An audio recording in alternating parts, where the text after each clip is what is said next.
Hey everyone, Camille here from 88 Fitness Training. Today I'm going to go through the common hip hinge movement, the deadlift.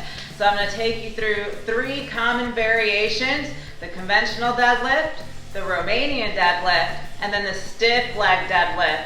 There's a lot of confusion when it comes to how to do those 3 particular variations, what the benefits are, and what the difference is between them. So we'll go through each one today. I'll show you how to set them up, perform it, and execute it properly. We'll talk about the pros and cons, and then we'll compare and contrast all 3. So stay tuned, check it out.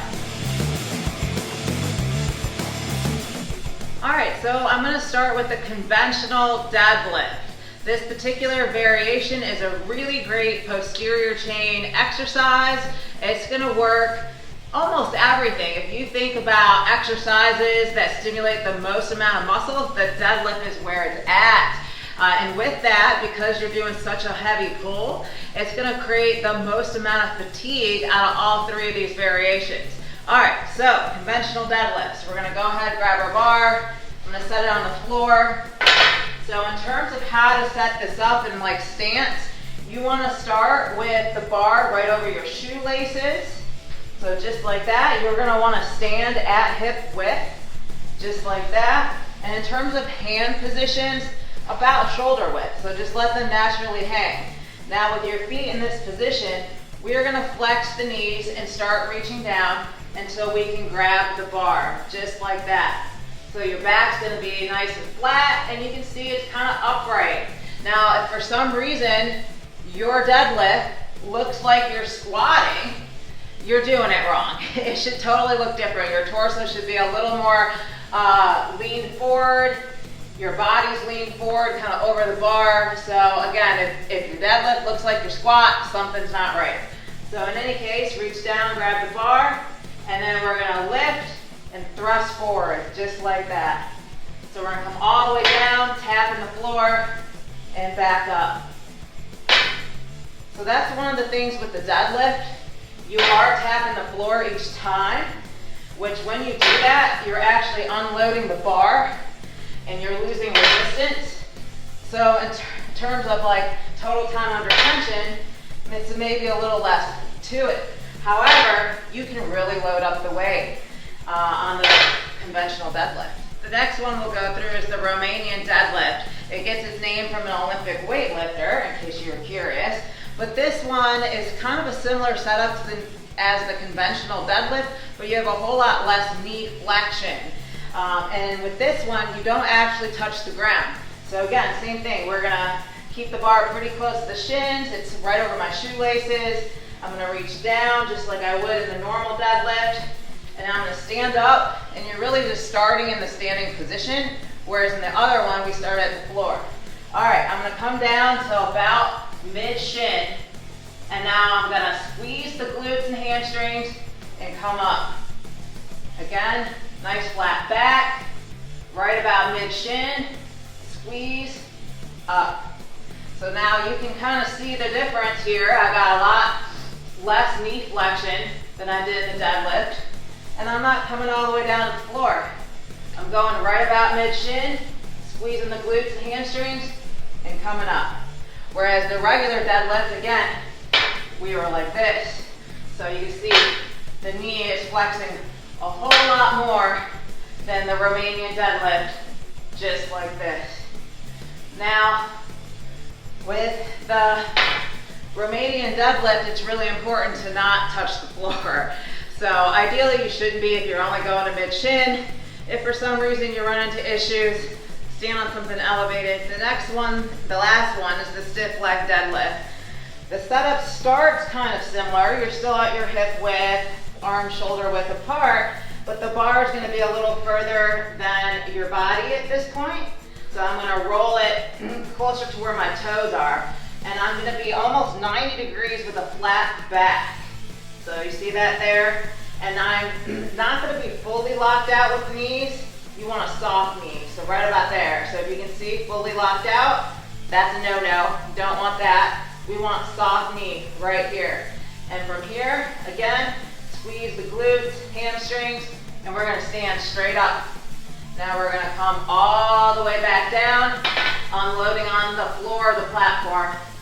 So you can definitely feel the difference between this. The bar is a lot further away from your body. Conventional deadlifts, we were over here, with a lot more knee flexion. Stiff leg, I'm a little further out, and only a slight bend in the knee, just like that. So again, nice flat back. You're bending over until you unload on the floor, just like that. It requires quite a bit of flexibility. In fact, if you're not, or novice lifter, or not used to doing this, I would maybe start with dumbbells or something else, because that amount of stretch that you're gonna get on that hamstring, you're guaranteed to feel that the next day. But yeah, that's the basic setup. So we started with the conventional deadlift, most amount of knee flexion. I'll show you again. So just like that. So you can really see the knees are flexed. Still have flat back, but it's not bent all the way over. All right, Romanian deadlift. Bar is still pretty close. We're going to about mid-shin. Back up. Little less knee flexion. Now stiff leg. Slight bend in the knees. Straight down, flat back. Squeeze. Just like that. All right, now that you know how to perform each one and some of the pros to each one, let's kind of compare and contrast them. All right, so conventional deadlift. If we're trying to progressively overload and pull a lot of weight, that's the variation that you're going to want to do. You have the most potential to load up those weights, really fatigue your body, create that metabolic stress, fatigue, and damage. In fact, if you're going to do conventional deadlifts, you might want to put it towards the end of your workout, because I guarantee you're going to be smoked after you do deadlifts. With the deadlifts, it's almost like the Swiss Army knife of lifts. You are dynamically moving everything, your quads, your hamstrings, your glutes. And then you just think about all the other stabilizer muscles that go into that. I mean, you got your erectors, you got your lats, your arms, your biceps, shoulders, everything else is holding that weight statically while you're moving your posterior chain down here. So it is really taxing on that nervous system. But out of all three, the conventional deadlift utilizes a lot more quad than the others. In fact, the others are almost like isolation exercises, or you could consider them that way when comparing them to the conventional deadlift. The Romanian deadlift is, again, another great exercise, and it really works those erectors, the glutes, the hamstring. And with this one, the main thing that's different than the others is the fact that you never touch the ground. So you're going to about mid-shin each time, which means you have more time under tension. And that is one of the great stimuluses for growth, right? You're putting that work in. So unlike the conventional deadlift and the stiff leg deadlift, where you kind of have that reprieve as you tap the ground, you don't have that on the Romanian deadlift. You are just under load the entire time.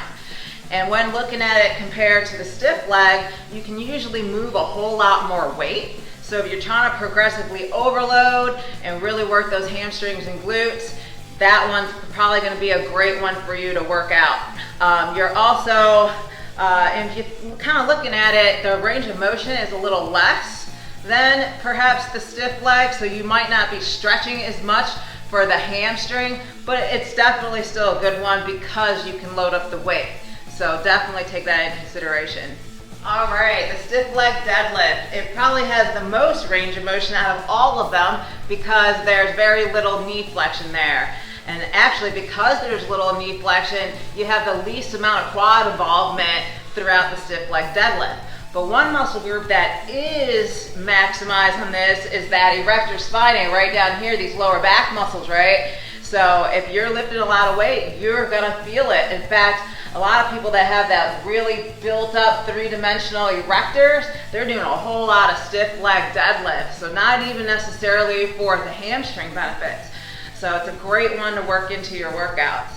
All right, so now that you know how to execute the exercise, what the pros and benefits are, and kind of how to compare and contrast them, let's talk about some common mistakes.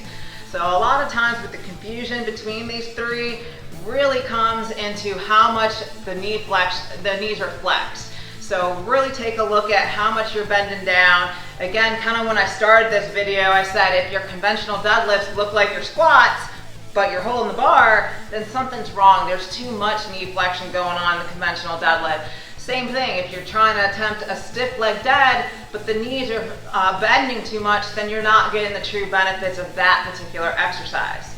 Along those same lines, the rounding of the back. This is a common one. If your back is rounding, you're not using proper form, and that is a #1 recipe for injury. So commonly what will happen is people will say, hey, I injured my lower back deadlifting. It's because they weren't in proper form. They were rounding that back, the weight was too heavy. So dial it back a little bit just to be safe. And then the other thing would be locking out the knees completely in the stiff leg. That leads to like hyperextension of the knee, which can cause knee injuries on the deadlift too. All right, y'all, I hope you enjoyed this video. We went through everything from the setup to the benefits to comparing and contrasting and common mistakes. So if you like this video, definitely mash that thumbs up button. And as always, like and subscribe. Camille, 88 Fitness Training.